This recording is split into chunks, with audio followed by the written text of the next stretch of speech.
Qui sont les profiteurs de l'inflation? Un rapport du Sénat a épinglé la grande distribution accusée d'augmenter ses prix au-delà du raisonnable. Le secteur du transport maritime est lui aussi dans le collimateur. Et c'est aussi ce qui pousse certains députés à réclamer l'instauration d'une taxe sur les super profits.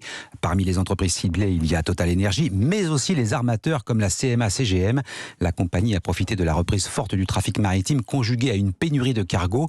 Ce type de transport a-t-il un réel impact sur le prix final payé par le consommateur? Élément de réponse, Aurélien Fleureau. En moyenne, le transport maritime représente 4% d'un produit vendu aux consommateurs. C'est par exemple 1 euro par paire de chaussures si le conteneur vient d'Asie, et cela peut grimper jusqu'à 10% du prix pour des produits comme les fruits et légumes importés. Alors, taxer uniquement quand il y a des profits n'est pas forcément pertinent, selon Arnaud Aimé, spécialiste des transports au cabinet SIA Partners. En ce moment, ils gagnent beaucoup d'argent. Les prix du transport par conteneur sont élevés.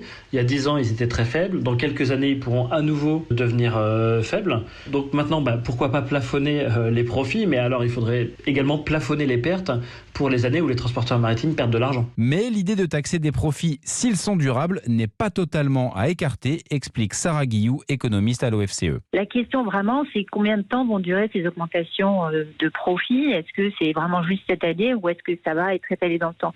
Et si ça dure, on peut exiger une taxe qui pourrait financer un fonds pour rendre le transport plus propre, par exemple. CMA-CGM a proposé de faire baisser les prix des containers pour les importations vers la France, sans garantie qu'il y ait un réel impact sur le prix final des produits. Aurélien Fleureau du service économie de